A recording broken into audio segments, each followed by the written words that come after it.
Usual நம்ம சென்னை வெயிட்டா நிக்க தான் போகுது. அதே வெயில் பல்ல கடி விறுவிறு வேலைக்கு போக தான் போறோம். செழிப்பா சீரா இருக்க தான் போறோம். ஆனா மனுஷனா தான் இன்னும் நம்ம இருக்கோன்ற கிளாரிபிகேஷனோட கன்ஃபர்மேஷனோட தனக்கு தானே உதவி செஞ்சுக்கிட்டு வெயிட்டா நின்ன வரலாறோட போவோம். Stay strong Chennai. Guys and girls, volunteers உங்களுக்காக.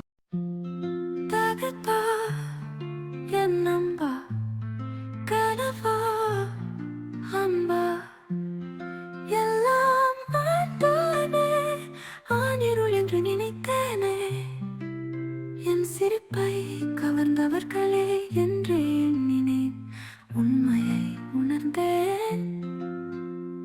என் விழுந்த நிலைமையில் கையை நீட்டியதும், என் பயத்தின் புயலில் கவசமாய் நின்றதும் ஆனே. அவனுக்கு ஏதோ ஒரு பிரச்சனைன்னு மட்டும் தெரியுது, ஆனால் என்ன பிரச்சனை எனக்கு புரியல. எப்பயுமே அவன் பிரச்சனைன்னா யாருக்கிட்டையும் சொல்லாமல் எங்கேயா போய் தன்னந்தனியாக உட்காந்து ஃபீல் பண்ணிருப்பான். அவன் ஃபீல் பண்ணுறான்னு தெரிஞ்சதுக்கப்புறமும் அது நிம்மதியாக இருக்க முடியும். அதான் பிரச்சனையும் அவனையும் தேடி போயிட்டுருக்கேன். பார்ப்போம் என்ன பிரச்சனைன்னு.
ரவி, உனக்கு எத்தனை வாட்டரா கால் பண்றது? எங்கடா போற? டேய் ரூம் போலாம். ஏய் இந்தடா வாடா, ரூம் போலாம். டேய் எந்திரி.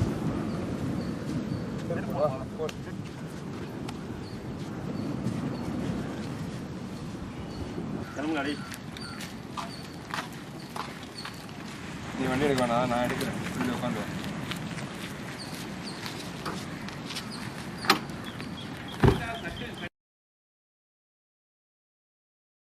டே மச்சி, என்னடா ஆச்சு உனக்கு? ஏன்டா அப்படி இருக்க? போய் ஃபேஸ் வாஷ் அது பண்ணிட்டு வாடா. ஏய் கொஞ்ச நேரம் தனியாக விட்றா. மச்சி டேய், அவனே ஏன்டா பிடிச்சி கத்திட்டுருக்க? நேற்றுலேருந்து உன்னை அங்கே இங்கேன்னு தேடி இப்போ தானே உன்னை இங்கே கூப்பிட்டு வந்திருக்கான். இப்படி சும்மா மூஞ்ச தூக்கி வச்சுட்டு உட்காந்துதா எல்லாம் சரியாக போயிட போகுது. என்னாச்சுன்னு தான் சொல்லி தொலையாண்டா.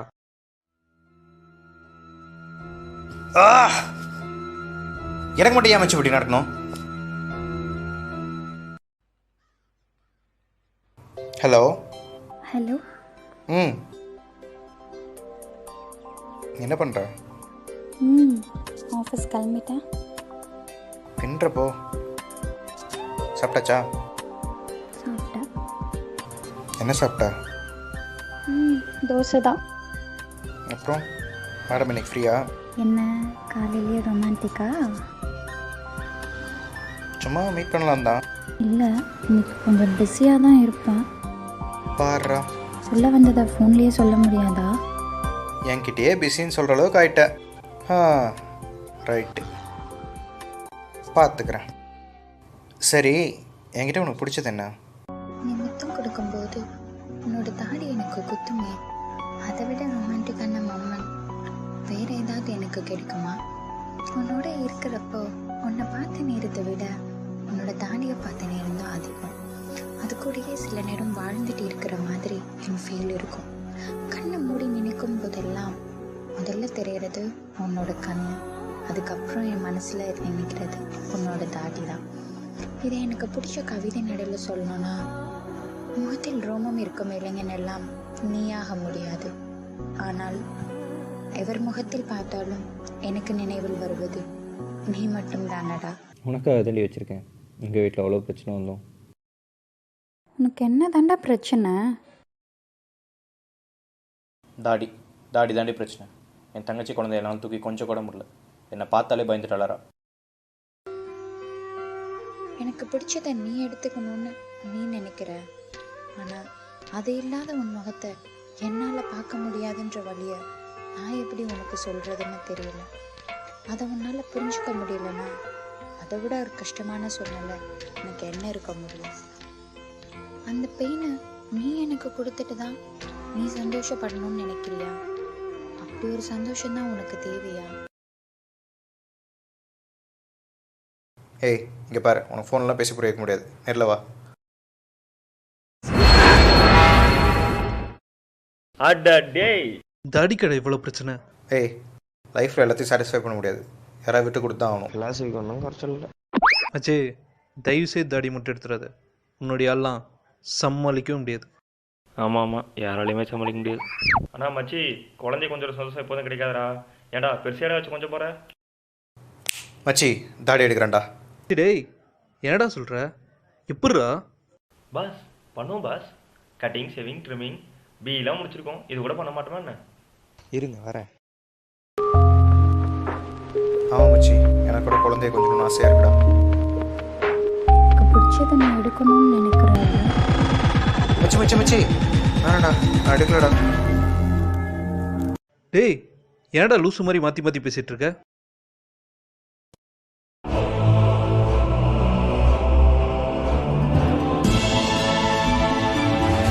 அச்சி, கால்ரா, உன்னோட ஆள்ரா.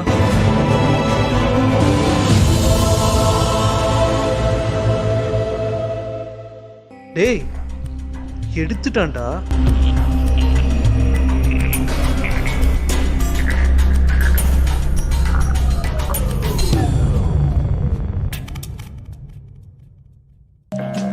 கோவத்தில் ஃபோனை கட் பண்ணால் கூட பரவாயில்ல, என் வண்டியும் சேர்த்து தூக்கிட்டு போயிடுறானே. காதல் வசீகரமான சொல். காதலனுக்கோ காதலிக்கோ மட்டுமே சொந்தமான சொல்னு நான் நினைக்கல. மனசுக்கு பிடிச்சவங்க பல பேர் இருக்கலாங்க. ஃப்ரெண்ட்ஸ், பேரண்ட்ஸ், க்ளோஸ் ரிலேட்டிவ்ஸ், அவங்க சந்தோஷத்துலேயும் காதல் இருக்கு. ஆனால் அந்த மனசுக்கு தான் மட்டும்தான் பிடிக்கணும் அப்படின்னு நினைக்கிறது தான் பொசசிவ். அந்த பொசசிவ்னால பல சமயங்களில் சந்தோஷத்தை தர முடியாது. எல்லா சந்தோஷத்துலேயும் காதலை பார்க்க ஆரம்பிச்சிட்டா வாழ்க்கையில் எல்லா நொடிகளும் சந்தோஷமாக அமையும்.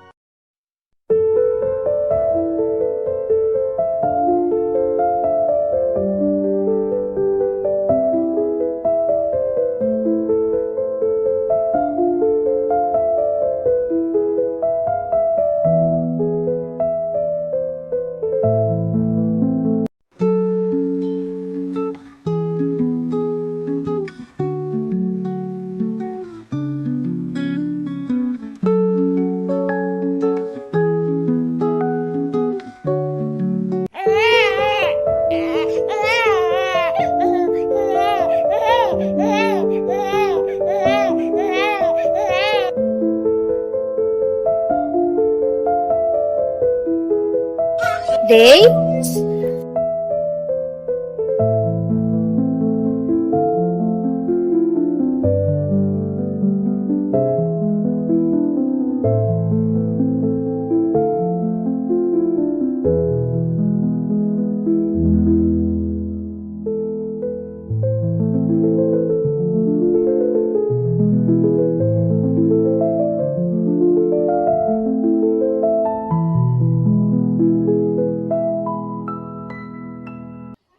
திசை மாறுகிறது. இதை இன்றைக்கு இதுக்கு ஒரு ஜாதி சாயம் பூசக்கூடிய ஒரு சூழல் உருவாகி இருக்கு அப்படின்னு தான் பாக்குறேன் நான். அதை எல்லாத்தையும், அந்த பாலிடிக்ஸ் எல்லாத்தையுமே தள்ளி வச்சுட்டு பார்த்தாலும் இரண்டு குடும்பங்களை பற்றியும் இந்த இடத்துல பேசணும். முதல்ல சுவாதியினுடைய குடும்பம் ஆரம்ப கட்டத்துல இருந்தே எங்க பொண்ணுடைய don't bring dishonour to our daughter அப்படிதான் பேசினாங்க. ஸோ இதில் கௌரவம் மட்டுமே அவர்களுக்கு அடங்கி இருப்பதாக முதல் நாளிலிருந்தே நான் பார்க்கிறேன். முதல் நாள் அந்த கொலை நடந்த அன்னைக்கு மீடியா எல்லாரும் அவங்க வீட்டுக்கு போனப்போ மீடியாவுக்கு கிடைச்ச ட்ரீட்மெண்ட்டே வேறாங்க. எந்த மீடியா கிட்ட பேசணும், யார்கிட்ட சொல்லணும் அப்படின்னு எங்க பார்த்தாலும் So, ஜாதி, அவங்களுக்கு எதுல அங்கேயே வந்து அவங்க பார்த்தாலும் கௌரவம் தான். அடே நாங்கெல்லாம் யார் தெரியுமா? தண்ணியிலேயே தண்டால் அடிப்போம்டா. என்னது தரையில தண்டால் அடிப்பீங்களா? என்னடா சொல்றீங்க? ஆமா, என்னடா புகை மூட்டுமா? ஆமா, இந்த அண்ணன் தம்பி 2 பேரும் எங்க போயிட்டாங்க? ஆமா.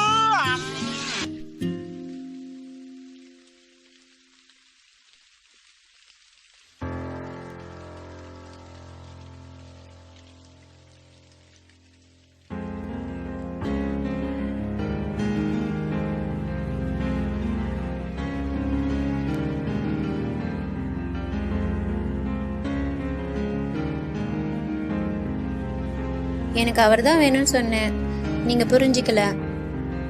என்ன பண்ணாலும் நீ நினைச்சது நடக்காதுமா. அவரும் வந்து பேசினாரு.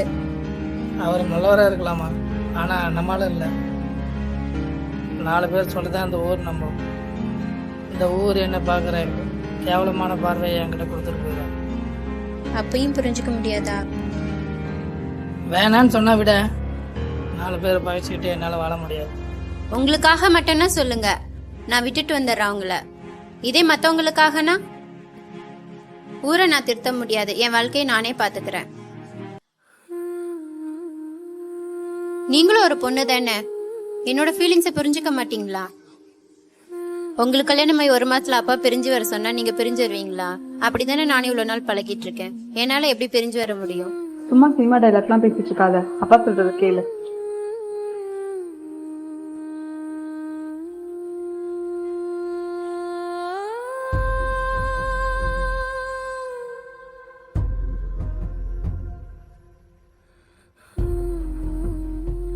நீ என்ன புரிஞ்சுக்கிறது இல்ல, என்ன யாரும் புரிஞ்சுக்கிறது இல்ல. அதான் என் வாழ்க்கையை தேடி நானே வந்துட்டேன்.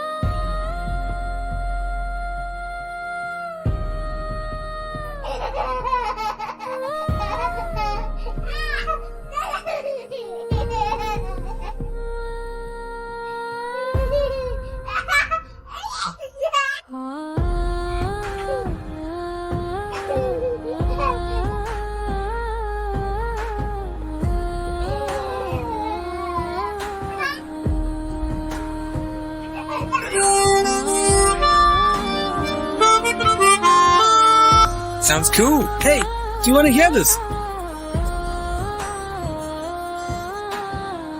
ஹலோ சித்தி, எப்படி இருக்கீங்க? வீட்ல எல்லாம் எப்படி இருக்காங்க? அம்மா எப்படி இருக்கா? எல்லாரும் நல்லா இருக்காங்க. அம்மா என்ன உன்னை பத்தி தான் பேசிட்டு இருக்கா. என்னை பத்தி பேசுறா, என்கிட்ட தான் பேசவே மாட்டேன்றா. வாழ்க்கையில நான் ஆசைப்பட்ட எல்லாத்தையும் செஞ்சேன், சந்தோஷப்பட்டாங்க. இப்ப என்னோட வாழ்க்கையே கேட்குறேன், தரமாட்டேக்கிறாங்க. உங்களை காயப்படுத்தாமலாவது எடுத்துக்கலாம்னு நினைச்சேன், விடலையே. நீ அப்பா சொல்லும், அதனால அம்மாவை எப்பவுமே குறை சொல்லிட்டு தான் இருப்ப. 2 பேரையும் தான் சொல்றேன். அப்பா மட்டும் என்ன, என் மேல பாசத்தை கொட்டினாரு. எது வரைக்கும்? அவருக்கு பிடிச்ச விஷயமெல்லாம் செய்யற வரைக்கும். சில சமயம் எனக்கே தோணும், கஷ்டப்படுத்திட்டணும்னு. அவங்களுக்கு பிடிச்ச வாழ்க்கைய நான் அமைச்சுக்கிட்டேன்னா நான் எல்லாத்தையும் மறக்கணும். அது என்னால முடியுமா? அதுக்கப்புறமா நான் சந்தோஷமா தான் இருப்பேனா? என்னோட வாழ்க்கையே ஒரு கேள்விக்குறியா தெரியல. இதான் வாழ்க்கைன்னு முடிவு பண்ணிட்ட போது பல பகுதிகளை நாங்க இழந்துதானே ஆகணும். வாழ்க்கையில எல்லா நொடிகளும் எனக்கு திருப்பி கிடைக்காது. விடுமா, பையன் இப்படி இருக்கான். பையன் ரொம்ப சுட்டி போல. அவனை என்னால புரிஞ்சிக்கவே முடியல. குழந்தை தானம்மா. அவன் என்ன பண்றான், எப்ப எதுக்கு சிரிக்கிறான், எதுக்கு அழுகுறான், எனக்கே புரிய மாட்டேங்குது. நான் ஒரு கோமாளி மாதிரி அங்கேயும் இங்கேயும் ஓடிட்டு இருக்கேன். ஆனா உன்னை சித்தி, நான் இந்த சின்ன குழந்தைய புரிஞ்சுக்கிறது ஒரு பெரிய பிரச்சனையே கிடையாது. நான் எவ்வளோ பெரிய பொண்ணா இருந்தாலும் என்னோட அப்பா அம்மாவுக்கு நானும் ஒரு குழந்தை தானே. அவங்க இது வரைக்கும் என்னை புரிஞ்சுட்டா இருக்காங்க. இந்த குழந்தைய தள்ளி போக தானே சொல்றாங்க. ஆனால் அவங்க நிலைமையை யோசிச்சு பார்த்தீங்களா? அவங்க பின்னாடி பேசுற நல்ல மனுஷங்களுக்காக கௌரவத்தை இழக்கக்கூடாது, அவ்வளோதானே. ஜாதி மதம் தான் எங்க சந்தோஷத்தை விட அவங்களுக்கு பெருசா தெரியுதுல்ல. சமூகம்னு ஒன்று இருக்கு. சமூகமா? சமூகம் நமக்கு என்ன பண்ணுச்சு? சமூகத்துக்காக தான் நம்ம வாழ்ந்துட்டு இருக்கோம். வாழ்க்கையில நண்பர்கள் சொந்தக்காரங்க தேவைதான். நம்ம சந்தோஷமா இருக்கணும்னு அவங்க நினைக்கிற வரைக்கும் நம்ம சந்தோஷத்தை பார்த்து வயிறேறிடுவங்க நம்ம நண்பர்களாகவோ சொந்தக்காரங்களாகவோ இருக்க முடியாது. அந்த சமூகம் இல்லாமல் நீயும் வாழ முடியாது, நானும் வாழ முடியாது. எவ்வளோ பேசினாலும் இது முடியாது. ஏன்னா அவங்க அங்க நினைக்கிறது தான் கரெக்ட். நீ பொண்ணுமா? இந்த பிரச்சனை ஆம்பளை பொம்பளைங்கன்னு பாரபட்ச கிடையாது. எனக்கு நடந்தது எல்லாமே அவங்களுக்கு நடந்தது இல்லை. இதே தானே அவங்க வீட்லயே பண்ணாங்க. நாங்கள் வெளியே வந்து சந்தோஷமா தானே இருக்கோம். அவங்களால தான் எங்கள் முடிவு ஏற்றுக்க முடியல. நல்ல பாயிண்டாக தான் பேசுகிற. கடைசியாக ஒன்று மட்டும் சொல்கிறேன் சித்தி. ஒரு பொண்ணு யாராவது லவ் பண்ணிட்டு பெற்றவங்க சொல்கிற மாதிரி வாழ்க்கை அமைச்சுக்கிட்டாலோ இல்லை அவங்களுக்கு பிடிச்ச மாதிரி எப்படியாவது வாழ்க்கையை அமைச்சுக்கிட்டாலோ இந்த சமூகம்னு சொல்கிறீங்களே, சமூகம் எப்படி எப்படி பேசுன்னு உங்களுக்கே தெரியும். இந்த சமூகத்துக்காக இனியும் எங்களை தள்ளி போக சொல்லாதீங்க. சரிங்க சித்தி, நான் அப்புறமா பேசுகிறேன். அப்பா அம்மா கேட்டதா சொல்லுங்க. அவன் ஆல்ரெடி ஆரம்பிச்சிட்டான், நானும் போய் ஆரம்பிக்கிறேன்.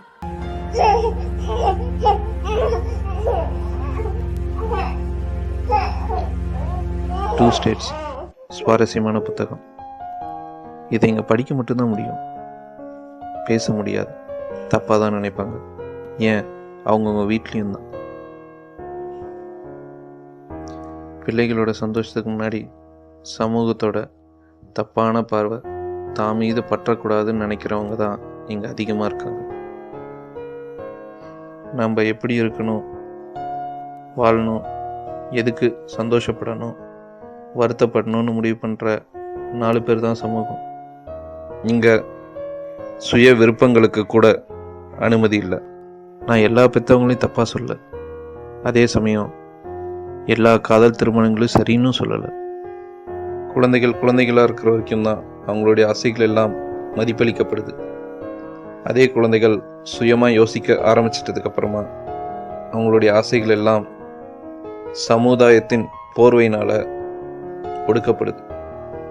ஆனால் உண்மையான காதல் திருமணங்களையாவது சமூகத்தின் போர்வையை எரித்திட்டு உங்கள் குழந்தைகளுடைய சுக துக்கங்களை தூரம் நின்று பார்க்காம பக்கத்துல இருந்து பார்க்கலாமே. இது எல்லாத்தையும் யாரையும் காயப்படுத்தணும்னு நான் சொல்லலை, மனசில் பட்டதை சொல்லணும்னு தோணுச்சு. இந்த குட்டி கதை மூலயமா சொல்லியிருக்கேன்.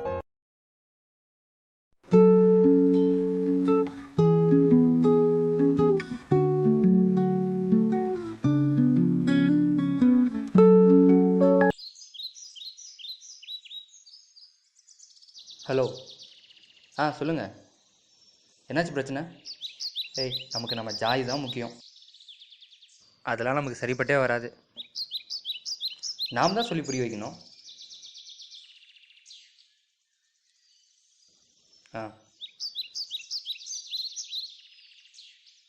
அப்பா, என்னப்பா ஆச்சு? வெளியே போலான்னு சொன்னீங்களே. நான் ரெடி ஆயிட்டேன், நீங்க ரெடி ஆகல? போலாண்டா, நீ வேற. அப்பா, என்னப்பா ஆச்சு? கோவமா இருக்கீங்க? அது ஒன்றும் இல்லடா, நீ விடு. பரவாயில்லப்பா, சொல்லுங்க. அதெல்லாம் உனக்கு சொன்னா புரியாது. ஜாதி பிரச்சனை புரியுற வயசு உனக்கு இல்லை. அப்பா, ஜாதினா என்னப்பா? ஜாதினா நம்மளோட அடையாளம். அப்பா, அடையாளம்னா என்னப்பா? உனக்கு எப்படி சொல்றது? ஜாதினா ஒருத்தரும் ஒரு ஜாதியில பிறக்கிறாங்க. அப்பா, ஜாதியில தான் நம்ம பிறந்திருக்கோம்னா அம்மா வயித்துல நம்ம பிறக்கலையா? எல்லாரும் அம்மா வீட்டில் தான் பிறந்திருக்கோம். ஒவ்வொருத்தரும் ஒரு ஜாதி அடையாளத்தோட பிறந்திருக்கோம். அப்பா, என்னோட அடையாளம் என் பேர் தானப்பா. என் பேரு விஜய். விஜய்னு பேர் வச்சவங்க எல்லாரும் நம்ம ஜாதியாப்பா? அப்படி இல்லடா, பேர்லலாம் ஜாதி இல்லை. நம்ம முன்னோர்கள் பார்த்து பார்த்து கொண்டு வந்த விஷயம் தான் ஜாதி. இப்படியே நீ பேசி பேசி ஜாதி பிரச்சனை கொண்டு வரணும்னு தெரிஞ்சு போச்சு எனக்கு. அப்பா, முன்னோர்கள்னா யாருப்பா? அவங்க தான் ஜாதி கண்டுபிடிச்சாங்களா? அவங்க கண்டுபிடிக்கலப்பா, அவங்க காலங்காலமாக கொண்டு வந்த விஷயத்தை நம்ம ஃபாலோ பண்ணிகிட்ருக்கோம். அதுதான் நம்ம ஜாதி. ஒவ்வொருத்தனுக்கும் அவன் ஜாதி தான் பெருசு. அதை எவனும் விட்டு கொடுக்கவும் மாட்டான், விட்டு கொடுக்கவும் கூடாது. அதே மாதிரி நம்மளால தான் நம்மளுக்கு நல்லது சொல்லி தருவாங்க, நம்மளை முன்னேற்றி கொண்டு போயிட்டே இருப்பாங்க. அப்பா நம்ம சொந்தக்காரங்கெல்லாம் வேற வேற மதத்துல இருக்கிற ஸ்கூல்ல படிக்கிறாங்களே, ஏன்? எந்தெந்த ஸ்கூலில் நல்ல ரிசல்ட் வருதோ அந்த ஸ்கூலில் தான் சேர்த்த முடியும். அப்பா நம்ம ஜாதி நல்ல ரிசல்ட் ஸ்கூல் இல்லையாப்பா? இருக்குடா. அப்ப ஏன் என்ன அங்க சேர்த்தி நீ விடல? மறுபடியும் அதை பற்றி பேசி எனக்கு கடுப்பை கிளப்பாத. அடி வாங்க போகிற எழுந்து. அப்ப சொல்லுப்பா, அப்ப சொல்லுப்பா.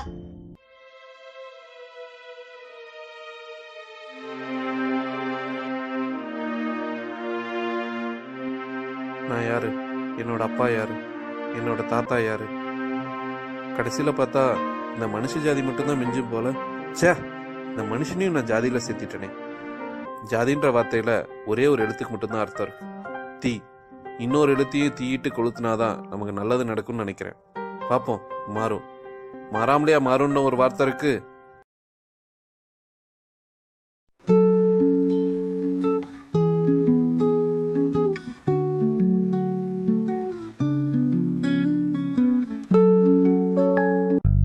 என்னடி இவ்வளோ பெருசாயிட்டா போல? இத்தனை நாளா என்ன தூங்கிட்டா இருந்த? ஆமாண்டி, தூங்கிட்டு தான் இருந்தேன். சரிம்மா, நான் என் ஃப்ரெண்ட் பர்த்டே பார்ட்டிக்கு போயிட்டு வரேன். சாப்பாடு வேணாம். சரி, சீக்கிரமா வந்து சரிடி. என்னடி இன்னும் வரலையா? அச்சோ, இவரு வேற கத்த ஆரம்பிச்சிட்டாரு. இவ்வளோ வேற இன்னும் காணுமே. ஏன் இப்படி பண்றா? ஃபோன் பண்ணாலும் எடுக்க மாட்டேங்கிறா.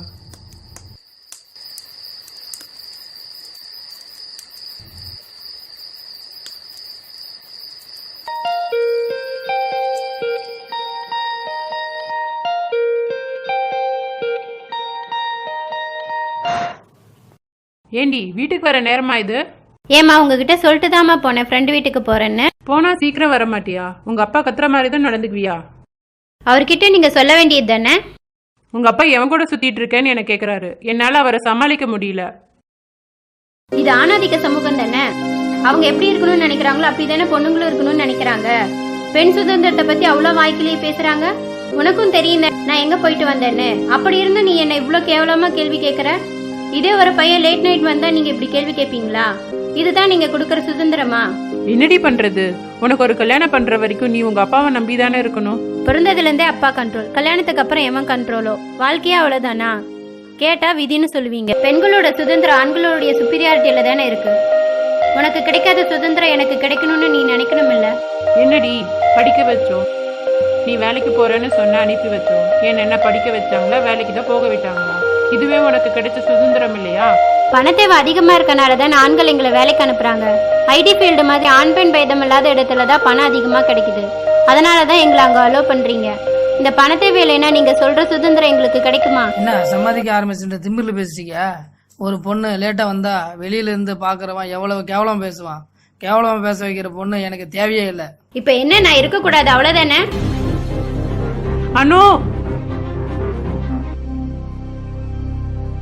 அனு,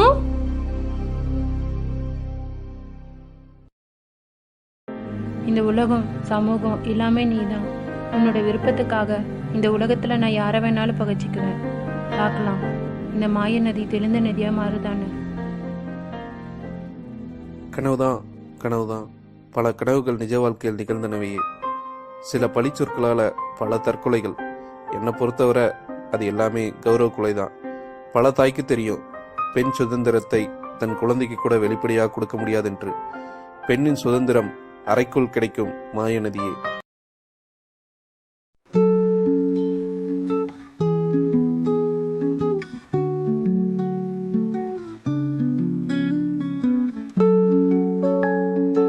நான் ஒரு முட்டாளுங்க. வணக்கண்ணே. யார் மச்சான் அவன்? சோப்பலாங்க மாதிரியே இருக்கிறான். இவனா உட்கார்றா.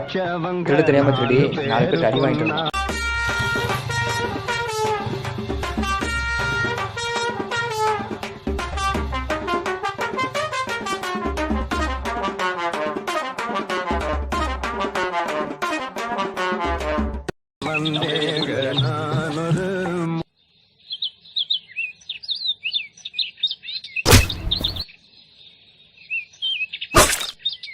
உன் கையில் போட்ட எனக்கு உன் கழுத்தில் போகிறது எவ்வளோண்டா ஆகும்னு நினச்சேன். இந்த வடு ஒன்று போதுண்டா. இனிமேல் நீ என்னை செய்யணும்னு நினைக்கும் போது அது உனக்கு ஞாபகத்துக்கு வரும்டா.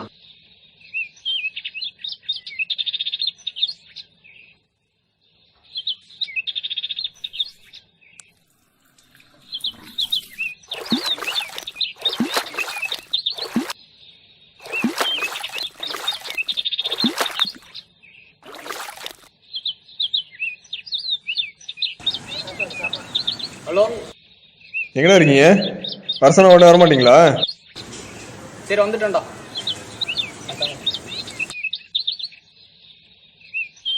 யார் மச்சான்? ஓ இவரா?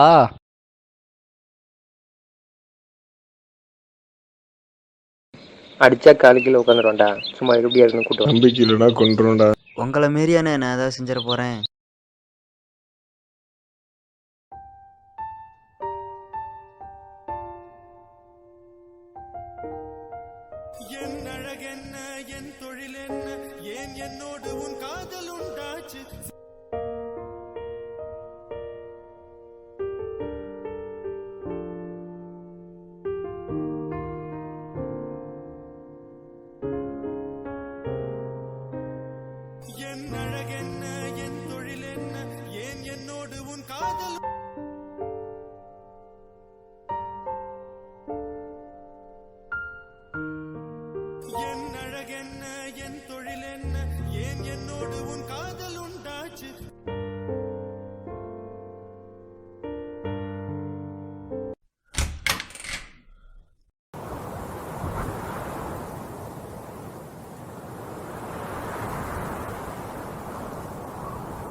எது எவ்வளோ அவசரமா?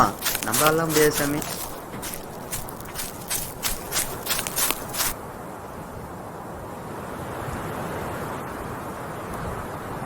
ஏன்டா நான் அவாய்ட் பண்ணுறேன்? நீ எங்கே இருந்தாலும் சரி சாயங்காலம் நான் பார்க்க வரேன். எனக்குலாம் வேலை இருக்கு. நீ வர இல்லைன்னா பார்த்துக்கிறேன்.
பார்க்குறவங்களாம் போட்டு தள்ளிட்டு போயிட்டே இருக்கமே, இதெல்லாம் எங்கே போய் முடிய போகுது? என்னடா பண்ணுறது, நம்ம தொழில் அப்படி.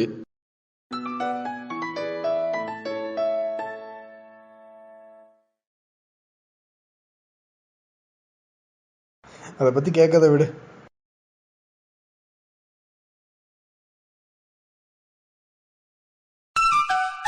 ஹலோ சொல்லுமா. வழக்கமாக உட்காந்துக்கிட்டு உட்காந்துருக்கோம். காலையிலே போய் மட்டை பண்ணிட்டு வந்திருக்கோம். நம்மளை கேட்க ஆள் இல்லைல்ல? ஆமாங்க சார். வாங்க சார், நீங்களே எல்லாம் சொல்லி கொடுத்துருவீங்களா? போகலாமா? வணக்கம் சார், வாங்க.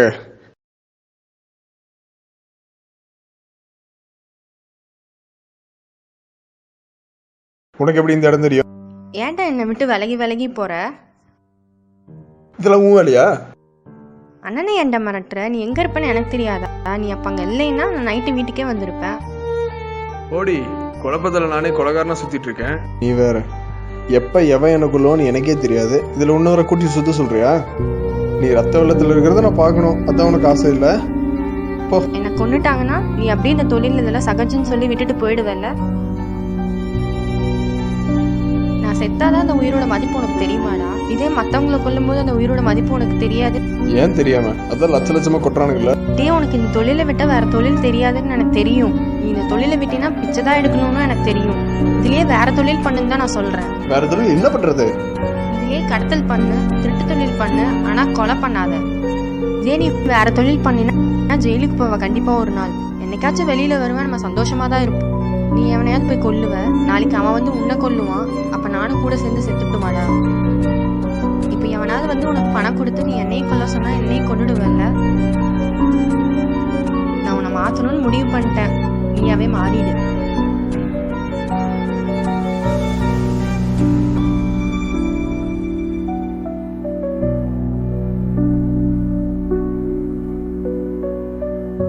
டேய் மச்சான், எங்களுக்குன்னு யாரா இருக்கிறா? உன்னை நம்பிய பொண்ணு இருக்கிறா. நம்மள ஒருத்தர் நல்லா இருந்தா எங்களுக்கு சந்தோஷம் தான்டா. எதுக்கு அந்த பொண்ணை வெறுக்கிற? டேய் சும்மா மச்சான், இவன் சொல்கிறதும் கரெக்ட் தான்டா. இந்த தொழிலில் நம்ம சாவு நிச்சயம்ன்றது அந்த பொண்ணு சொல்லிட்டு அப்படின்னா எனக்கே புரியுது. ஏன் நம்ம இந்த தொழில் விட்டு வெளியே வரக்கூடாது? எங்களுக்கெல்லாம் கல்யாணம் நடக்குமான்றதே சந்தேகம். ஆனால் உன்னை பற்றியெல்லாம் தெரிஞ்சுக்கிட்டு அந்த பொண்ணு உன்னை தேடி வரா அப்படின்னா அவளை விட்டுறாதடா. அண்ணே, நான்லாம் சொல்கிறதுக்கு ஆள் இல்லைண்ணா. அவங்க வந்து டெய்லியும் உங்களை பார்த்து ஏக்கத்தோடு அழுந்துட்டு போகல எனக்கு கஷ்டமாக இருக்குது. இன்றைக்கி வேணால் நீங்கள் ஊரில் பெரிய ரவுடியாக இருக்கலாம், ஆனால் அந்த நிலைமை எப்போ இருக்குமான்னு சொல்ல முடியாது. வாழ்க்கை வாழ்கிறது கொஞ்ச நாள் தான். ஏன் அவங்களோட நீங்கள் சந்தோஷமாக வாழ்ந்துட்டு போகலாமே? நீலாம் சொல்கிற அளவு ஆயிடுச்சுலடா. பாரு அவனை.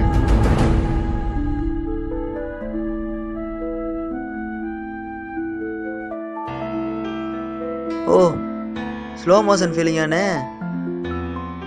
ஏன்டா நான் அவாய்ட் பண்ற?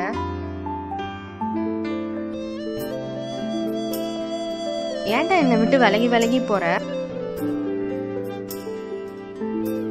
நான் செத்தாதான் அந்த உயிரோட மதிப்பு உனக்கு தெரியுமாடா? டே, உனக்கு இந்த தொழிலை விட்டா வேற தொழில் தெரியாதுன்னு எனக்கு தெரியும். நீ இந்த தொழிலை விட்டினா பிச்சைதான் எடுக்கணும்னு எனக்கு தெரியும். இதுலயே வேற தொழில் பண்ணுன்னு தான் நான் சொல்றேன். நான் உன்னை மாத்தணும்னு முடிவு பண்ணிட்டேன், நீயாவே மாறிடு. அவ எவ்வளவுதான் திட்டினாலும் எனக்காக தான் என்ன தேடி வர. என்னது என்னண்ணா சிரிக்கிற? மச்சான், காலம் தங்கச்சி கொஞ்சம் மல்லடி வரும் வர சொல்லிடு. தங்கச்சின்னா உனக்கு எதுவும் தெரியாது. அதான் உனக்கு தானே டெய்லி அண்ணான்னு ஃபோன் பண்ணி கூப்பிட்றா. ஏன் நீயே சொல்ல வேண்டியதானா? சொல்றா. அண்ணா வைக்கலாம் படுமா?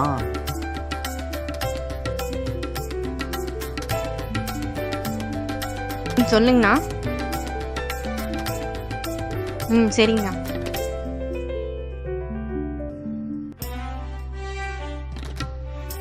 எனக்குலாம் வேலை இருக்கு. நான் உன்னை சாக சொன்னா உன்னை சாக விட மாட்டேன்.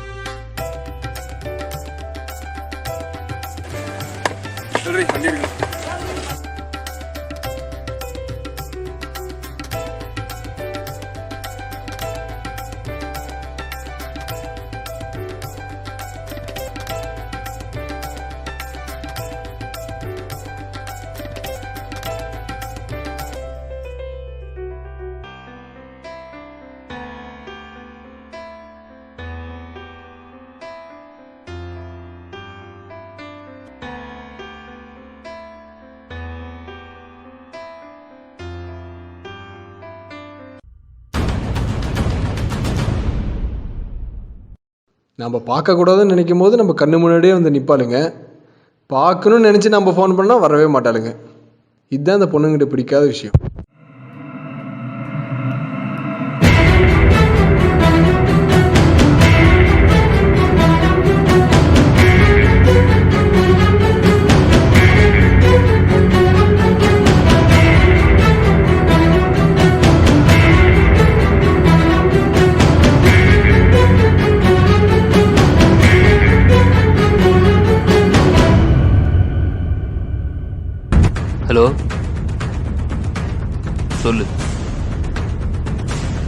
டேய் அவனை போடணும்டா, அவனை ரொம்ப வெறியேற்றான். சேதன்ட்ட நான் எப்படி இருந்தேன்னு தெரியுமா? நான் அவர்கிட்ட இருக்கிற வரைக்கும் இந்த ஊரில் எனக்கு எவ்வளோ மரியாதை இருக்கு. என் கூட இருக்கவங்களாம் எப்படி என்னை பார்த்து பயந்துட்டு இருந்தான்னு எனக்கு தெரியும். ஆனால் அவன் வந்ததுக்கப்புறம் என் மானம் மரியாதை எல்லாமே கொஞ்சம் கொஞ்சமாக போயிட்டு.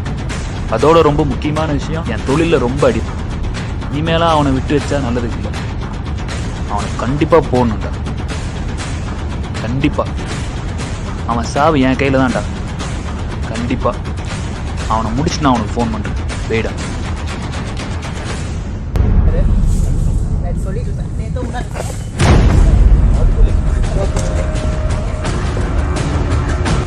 அண்ணே அவன் இங்கே தானே இருக்கான், தனியாக அவனை போட்டலாம் நினைக்கிறேன்.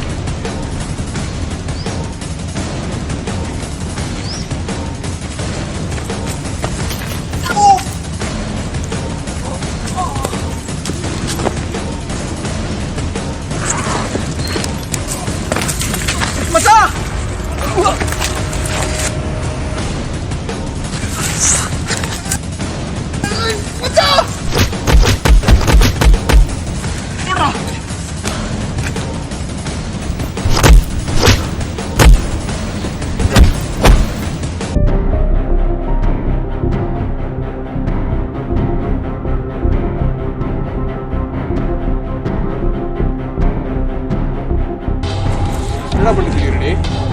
நான் என்ன பண்ணா உனக்கு நடக்கும்?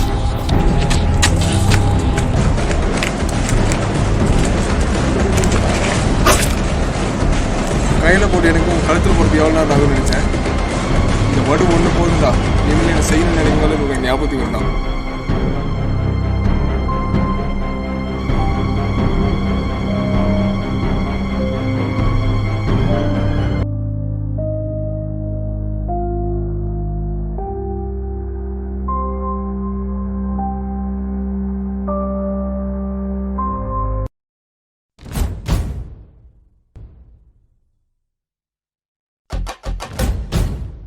என்ன நீ மட்டும் தனியா வந்திருக்க? பசங்களுக்கு ஃபோன் பண்ணியிருக்கேன், ஒரு 10 நிமிஷத்தில் வரேன்னு சொல்லியிருக்காங்க. சரி கொஞ்சம் முன்னாடி வரலாமே, ஏன் தப்பா?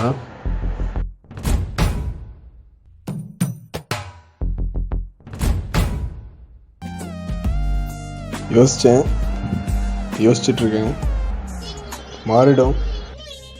இன்னும் ஒரு 4 நாள் கொஞ்சம் பொறுமையாக இரு. என்ன யோசிச்ச? என்ன பொறுமையா இருக்கணும்? என்ன மாறிடும்? நீ சொன்னதெல்லாம் சரிதான், இந்த தொழில் விட்டால் கண்டிப்பான பிச்சை தான் எடுக்கணும். கேட்டிருக்கேன், அநேகமாக ஹார்பரில் தான் தொழில் இருக்குன்னு நினைக்கிறேன். பார்ப்போம், 4 நாள் கொஞ்சம் பொறுமையாக இரு. என்ன ஒன்று, அந்த 4 நாளில் நான் யாரையும் போடாமல் இருக்கணும், இல்லை என்னையும் சாகரிக்காமல் இருக்கணும். புது பகையாச்சும் வராமல் இருக்கட்டுமே.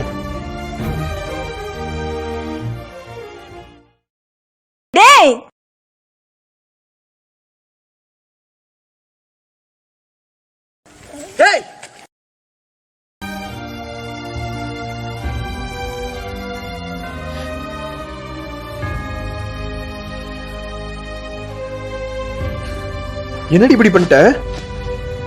நீ எனக்காக மாறும்போது நான் உனக்காக இதை செய்ய மாட்டேனாடா. இவனை இங்கேருந்து கூட்டிட்டு போறதுக்குள்ள இன்னும் எத்தனைன்னு தெரியல. இதுதான் முதல், பார்த்துக்கோங்க.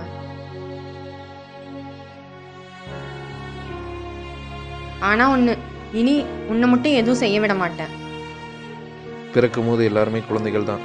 ஒரு குழந்தை கெட்டவனாவோ இல்லை தப்பானவனாவோ வளருதுன்னா அதுக்கு காரணமே அதுக்கு கிடைக்காத அன்பு தான். பெண்கள் எல்லாருமே ஒரு முறைக்கு பல முறை யோசிப்பாங்க ஒருத்தனை தேர்ந்தெடுக்கிறதுக்கு முன்னாடி. ஆனால் இவன் தான் வேணும்னு முடிவு பண்ணிட்டா அவனுக்காக என்ன வேணால் செய்வாளுங்க. இவன் ரவுடியாக இருக்கும்போது அந்த பிரச்சனைகளை விட இதுக்கு மேலே வரக்கூடிய பிரச்சனைகள் அதிகம். ஆனால் அந்த பிரச்சனையை புரிஞ்சுக்கிறதுக்கும் ஒரு அன்புள்ளம் இருக்குது.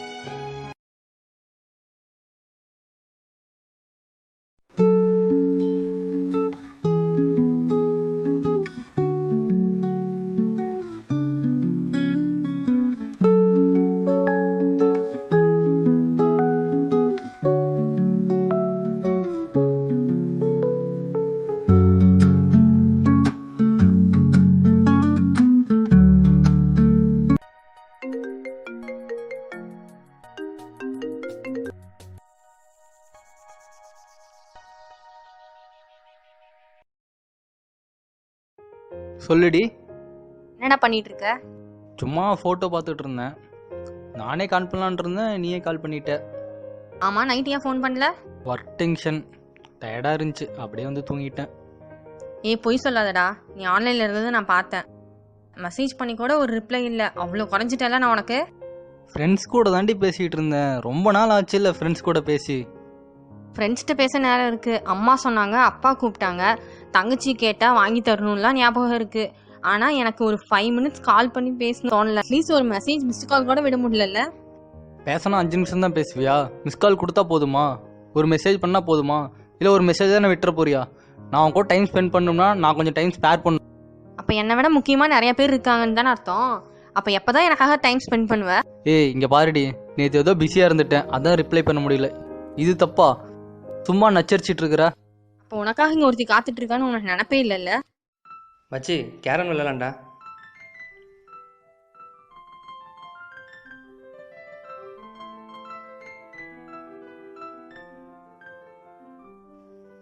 மச்சான் காயின்ஸ்டா.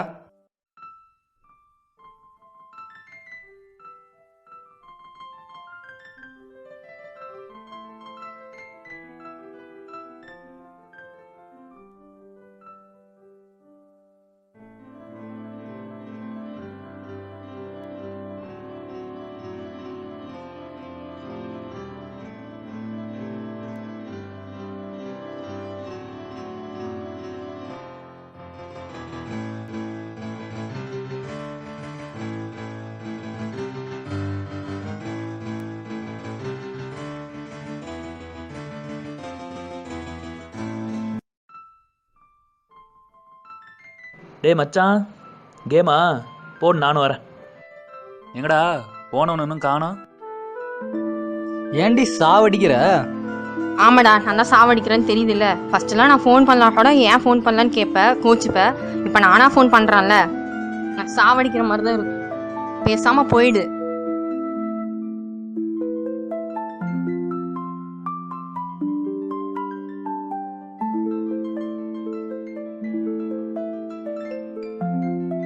என்ன மச்சான், போகும்போது பெட்டர் பாஸ் லைட் மாதிரி போனேன், இப்போ பியூஸ் பண்ண பல்ப் ஆகிட்டு போல.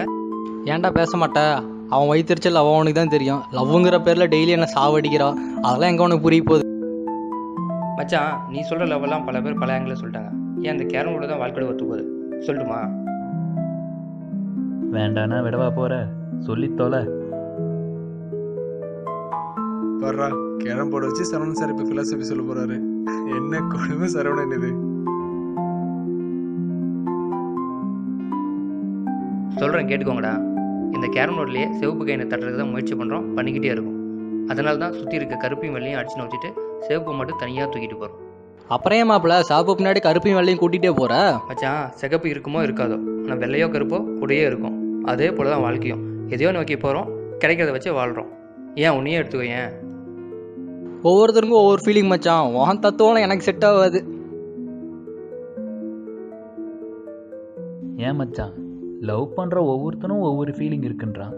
உன் லவ்வுக்கு உண்டான ஃபீலிங் என்ன? மச்சான் லவ்னாலே போதை தான்.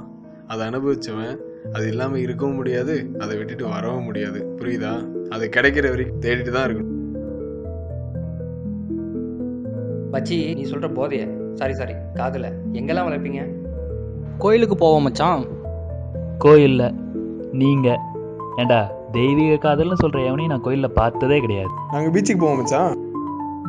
பீச்சுக்கு போனால் லவ் ஃபீல் கிடச்சிருமா? அங்கே எத்தனையோ லவர்ஸ் இருக்காங்க, எல்லாருமே உண்மையான லவர்ஸா? சரி வா மச்சான், நாமளும் பீச்சுக்கு போவோம், அங்கே லவ் ஃபீல் கிடைக்குதான்னு பார்ப்போம். ஆனால் ஒன்று சொல்கிறேன், அங்கே லவ் ஃபீல் கிடைக்காது. வேணா வறுத்த கடலை வேணால் கிடைக்கும், அதை வேணால் தின்னுட்டு வரலாம். அவளை பற்றி நான் தெரிஞ்சுக்கணும், என்னை பற்றி அவ தெரிஞ்சுக்கணும். சிம்பிளாக சொல்லலாம், ப்ரைவசி தேவை. ஏன் அது பீச்சில் இல்லையா? ப்ரைவசினா பேசுறதுக்கு மட்டுமாடா? நீங்கள் பேசிட்டு மட்டுமா இருப்பீங்க? நாங்கள் பேசிட்டு தான் இருப்போம். நம்பிட்டேன் மச்சான். மாப்பிள்ள உனக்கு காது குத்திட்டாங்களா? காட்டு. குத்திட்டாங்கடா மச்சான். குத்திட்டாங்கடா மச்சான். அப்போ உங்க கதை என்ன? மாலா மாபிளிருமா இல்லை பாப்பா? மச்சான் பிடிச்ச பொண்ணோட லவ்வை எக்ஸ்பிரஸ் பண்ணுண்டா, அது தப்பாடா? அப்போ மாலு தான். மால்னா காஃபியா இல்லை ஷாப்பிங்கா? மாப்பிள்ள நாமளும் தான் ஒட்டுக்கா ஊர் சுற்றி இருக்கோம், காஃபி சாப்பிட்ருக்கோம். எனக்கு பிடிச்சதை நீ செஞ்சுருக்க, உனக்கு பிடிச்சதை நான் செஞ்சுருக்கேன். அப்போ நாம் 2 பேரும் என்ன லவ்வர்ஸா? டேய் இல்லை மச்சான், இதைத்தான் காலங்காலமாக லவ் ஃபீல்னு சொல்லிட்டு சுற்றுறாங்க. இப்போ என்ன உண்மையான கதை இல்லைன்னு சொல்றியா? சும்மா கடுப்பேத்தெல்லாம் பேசிட்டு இருக்காத, சரியா? பேசுன்னு பேசுறியா அப்ப நீ? போடா. மச்சி இன்னும் ஆட்டமே முடியல. காயின்ஸ்லாம் உள்ளதான் இருக்கு. ரெட்டே ஒன்றும் உள்ளதான் மச்சான் இருக்கு.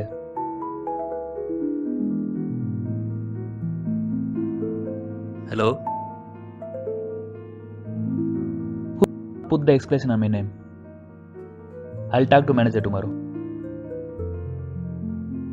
என்னடா பேசுன? ஆஃபீஸில் ஏதோ எக்ஸ்பிளேஷனா என் நேமை போட்டேன். இல்லை, என்ன வார்த்தை பேசணும்னு கேட்டேன். இதே வார்த்தை தமிழில் பேசியிருப்பியா? இங்கிலீஷில் பேசினா ஸ்டைலு, தமிழில் பேசினா உங்களெல்லாம் கீழ்த்தணும்ல. ஏண்டா, நீங்கள் மட்டும் உங்கள் ஆளை பப்புக்கு கூப்பிட்டு போவீங்க, அங்கே குடிக்க வைப்பீங்க, கண்டவங்க கூட டான்ஸ் ஆட விடுவீங்க. அதான் உங்கள் லவ் ஃபீல் இல்லை? நான் எப்படா கூப்பிட்டு போனது நீ பார்த்த? நீனா ஒன்றை சொல்ல, பொதுவாக சொன்னேன். நீ நைஸ் தான்டா. போ. நான் எப்படா கூப்பிட்டு போனது நீ பார்த்த? சோத்துக்கே சிங்கி அடிச்சிட்டு இருக்கிற, பப்பு தான் எனக்கு குறைச்சல். நான் யாரையும் ஹர்ட் பண்ணல. உண்மையாக காதலிக்கிறீங்க, தப்பு சொல்ல. உண்மையான காதலை பார்க்க முடியல, வேதனையில் பேசிகிட்டு இருக்கேன். சொல்கிறதும் கரெக்டு தான் மச்சான். இப்போலாம் இதுதான் காதல்னு தெரியறதுக்குள்ள பல ட்ராமாவை பார்க்க வேண்டியது இருக்குது. அதோட காதலோடு சேர்த்து நம்மளோட தனித்துவமான கலாச்சாரத்தையும் இழந்துட்டுருக்கோம். அது மட்டும் இல்லை, அவங்க தாய்மொழியில் இப்போ யாரும் காதலிக்கல. லவ்வும் பிரேக்கப்புமே வாழ்க்கையாக போச்சு. லவ்வை சொன்னா ஓகே சொன்னேன், அப்புறம் கொஞ்ச நேரம் கழிச்சுட்டு பிரேக்கப் பண்ணா கஷ்டத்தோடு அதுக்கும் ஓகே சொன்னேன். அடுத்த நாளே கால் பண்ணி சும்மா தான் சொன்னேன் உண்மையாக லவ் பண்ணுறேன்னா அதுக்கும் ஓகே சொன்னேன். லவ்வும் பிரேக்கப்பும் இங்கிலீஷ் வார்த்தைகள் அவளுக்கு ஈஸியாக போச்சோ, அவளுக்கு வெறும் வார்த்தையாக தெரியுதோ. மொழியை நேசிக்கிற எனக்கு தான்டா தெரியுது அந்த வலி. இன்னமும் இங்கே வலிக்குதுடா. இதை வேணா கண்டிப்பாக ஒத்துக்கிறேன் மச்சான். இப்போல்லாம் உன்னை காதலிக்கிறேன், உன்னை நேசிக்கிறேன், நீ என்னை கல்யாணம் பண்ணிக்கிறியா, உன்னை விட்டு போயிடுறேன், இதெல்லாம் யாரும் அதிகமாக சொல்கிறதே கிடையாது. இதெல்லாம் இப்போ சொல்கிறதுக்கு வெக்கப்படுறாங்க, சொல்கிறவங்களையும் எல்லாம் வெறுக்கிறாங்க. ஆமாம் மச்சான், இப்போலாம் லவ்வை சொல்ல போகும்போது இருக்கிற பயம், அவள் ஏற்றுக்கிட்டதுக்கப்புறம் இருக்கிற சந்தோஷம், விட்டுட்டு போனதுக்கப்புறம் இருக்க வலி, துக்கம், இதையெல்லாம் அனுபவிக்க மறந்துட்டோம்டா. அதனால தான் பிரேக்கப்ன்ற வார்த்தை ரொம்ப ஈஸியாக வருது. உண்மையான காதல் குறைஞ்சிட்டு வர காரணமே பிரேக்கப்போட ஆதிக்கம் அதிகமாகிட்டே வரனால. வெள்ளைக்கார உட்பின்னு சொன்னதுக்கும் நம்ம உட்பின்னு எவ்வளோ வித்தியாசம் இருக்குது. இதுவே தெரியாமல் அவன் கலாச்சாரத்துக்கு நம்ம மயங்கி கிடக்கிறோம். அவன் உட்பின்னு சொன்னது அவன் என் வாழ்க்கை துணையாக இருக்கலான்னு தான் சொன்னது. இதுவே தெரியாமல் ஷீஸ் மை உட்பி மச்சான் அப்படின்னு பெருமையாக சொல்லிட்டு சுற்றிட்டு இருக்கிறோம். இதெல்லாம் நினச்சா ரொம்ப கேவலமாக இல்லை மச்சான். அன்னைக்கு அவன் நம்மளை அடிமைப்படுத்தி வச்சுருந்தான், இப்போ நாம் அவன் கலாச்சாரத்துக்கு அடிமைப்பட்டிருக்கோம். இப்போலாம் I mean relationship, ex lover, living together, இதெல்லாம் ரொம்ப கேஷுவலாக போயிடுச்சுல. இந்த மாதிரி வார்த்தைகள்லாம் தமிழ் மொழியில் கேட்கும்போது ரொம்ப அருவருப்பாக இருக்குது. என்னால் அதெல்லாம் நினச்சி கூட பார்க்க முடியல அந்த வார்த்தைகளை. ஒரு காலத்தில் காதல் சொன்னால் எங்கே நம்ம நட்பு கெட்டு போயிருமோன்னு பயந்த காலம்லாம் உண்டு இல்லை. இப்போல்லாம் எவ்வளோ சீக்கிரமாக நம்ம காதலை சொல்கிறோமோ அவ்வளோ சீக்கிரமாக காதலை விட்டு நம்ம வெளியே வந்துடுறோம் பிரேக்கப்ன்ற ஒரு வார்த்தையினால. எவனோ ஒருத்தன் கோட் ஷூட் போட்டு வந்து எது சொன்னாலும் இதுதான் உண்மை பெருமன்னு நினைக்கிறோம். மச்சான் வேலைக்கு தான்டா இங்கிலீஷு, வாழ்க்கைக்கு இல்லைடா. போதுண்டா, அவனுக்கு கலாச்சாரத்துக்கு நம்ம அடிமையாக இருந்தது போதுண்டா. நான் தமிழை மட்டும் சொல்ல, எல்லோரும் அவங்க தாய்மொழியில் காதலிக்கணும்னு ஆசைப்பட்றேன். உண்மையான காதல் வாழ்கிறதுக்காகுது. எல்லா வார்த்தைக்கும் அர்த்தம் ஒன்று தான், ஆனால் உணர்வுகள் வேறு. வாழ்க்கையை வாழ நினச்சி வாழாத, அனுபவிச்சு வாழ. மச்சான், அந்த லிட்டில் ஆச்சட பாரு மச்சான், அதில் கூட ஹார்டின் தான் இருக்கு. ஹார்ட்டின் தான் மச்சான் இருக்கு, ஆனால் லிட்டில் ஹார்ட்ஸ் ப்ரோக்கன் ஹார்ட்ஸ் ஆயிடக்கூடாது இல்லை. நீ மட்டும் சாப்பிடக்கூடாது, கொடுத்துட்டு சாப்பிடணும், சரியா மச்சான்? ஹார்ட்டின் அன்புடா, அதை எல்லாருக்கும் பிரித்து கொடுக்கணும்.